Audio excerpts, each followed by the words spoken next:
Hey everyone, you can call me Stella if that matters. This seems like one of the only spots I can talk about this. Things are getting wild, but no one would believe me. I hope you all can help. I need to go to work tonight, but I'm scared as hell. Or maybe even just believe me so I know I'm not going insane. I feel like I'm becoming unstable. I'm so worried for the people and the dogs. To start out, I work at a doggy daycare, boarding, grooming facility. We board dogs overnight, have a play area for daycare, and certain boarding guests, and a grooming section on the side. I love my job. It's physical work that keeps me busy, and I get paid to hang out, play, and take care of dogs. I mainly work with the daycare and boarding dogs. I only clean the grooming room sometimes, after the groomers all leave for the day, but I mainly work during the day, during the busy hours. Times have been tough, and we don't always pay well. It's really the worst part of the job, and our workers are constantly at odds with the owners. It's a small business, so wages aren't always great, so sometimes we lose staff, mainly our closers. Generally we have people to cover, but this time we have people out sick, and a few on vacation, before the holidays and busy season, so they asked me to close. Normally I'd say no since I am a small single female. I don't feel safe being out at night. But this time they offered me $1 raise and dinner for 2 weeks, so I graciously accepted. I really needed the money. The first few days went fine. I fed the overnight dogs dinner, rotated them all out to play, and poop before bed, and got them settled in for bed, and made sure any dogs that needed medication got it. I clean any kennels that were dirty, clean up all the poop or pee, made sure they all had fresh water, and didn't need any special accommodations. After I finished, I went out to finish my cleaning tasks in the store area. All went smoothly until last night. I just got done with all the dogs in the back and went to start my cleaning tasks. Normally I'd have earbuds in, but mine were dead, so I just hummed along to the radio playing. As I swept, I started hearing some strange noises. However, working with dogs, I'm no stranger to weird noises. You wouldn't believe some of the sounds that come from these dogs, but these were different. They were coming from the ceiling and the walls, thumping, scratching, and maybe panting, heavy breathing. It freaked me the hell out, to be frank. I dropped what I was doing and went to the back to see if maybe one of the dogs had escaped. It doesn't happen often, but some dogs do learn how to open the kennel doors from the inside. We have locks for those dogs, but you never know when one will learn. I went to the back with all the kennels located in a row, and walked down the line looking into each one to make sure said dog was in where they were supposed to be.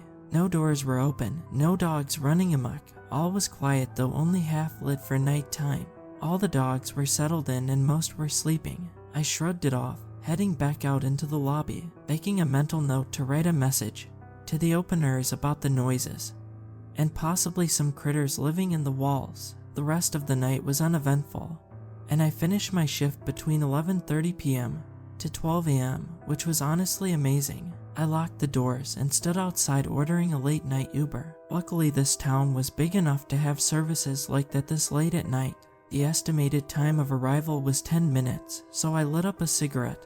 As I waited outside, I tried not to smoke, but it helped me stay awake. I sat on the curb while waiting and stared at my phone. It was dark and fairly quiet here, but something crept up inside me, like a cold chill going from my spine to the back of my head. I heard distant noises again, and I sat straight up, frozen. The same scratching, thumping, and panting noises, with some gnawing and biting as well. I looked up and down the street but didn't see anything alarming. I stood up and looked back into the bay windows of the lobby. It was incredibly dark since I turned the lights off, but it almost seemed too dark.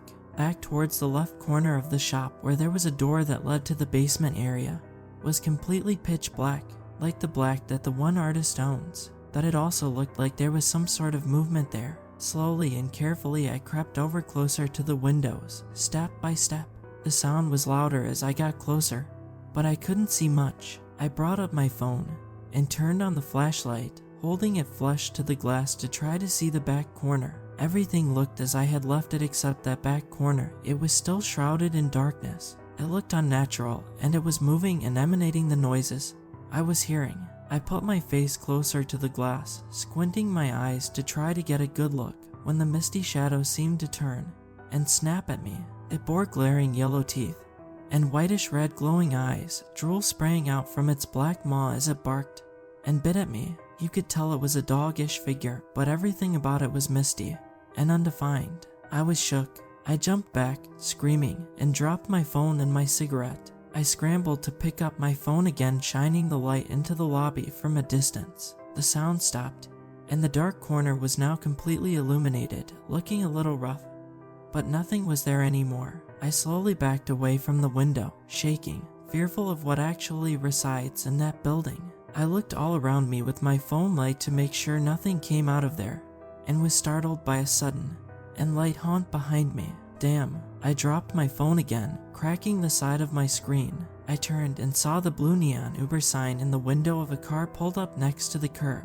A huge sigh of relief escaped my lips, and I quickly picked up my phone and turned off the flashlight, assessed the damage as something I could still work around, and I hopped into the car still very visibly scared. I'm sure I looked as if I'd seen a ghost, which the driver seemed to pick up on, and left me alone for most of the ride while I tried to gather my thoughts. The whole way home I tried to rationalize it to myself. Nothing really made much sense to me. When I got home it took me a while to settle down and get to sleep.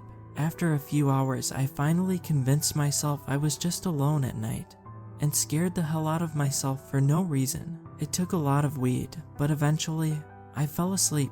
I awoke the next morning to see I had a text from the opener at work. Mona, hey, did something happen last night? Did a dog escape or did you have one in the lobby? There were weird scratch and bite marks on the corner wall and on the basement door, plus a small pile of drool. Ike, what happened? Just let me know what you know. I froze, my heart racing. Me, no, the hell. I didn't. I'm sorry. I have no idea what happened. I did hear some weird scratching noises in the ceiling and walls though. I meant to write you a note about it. I lied, not willing to make myself look insane. Mona, okay, wonder what happened then. I'll watch the cameras later. See ya when you come in. Me, let me know what's up. I'll be in. Guys, I can't afford to quit this job, but I'm so terrified what I'm going to deal with tonight. Please help me. What should I do?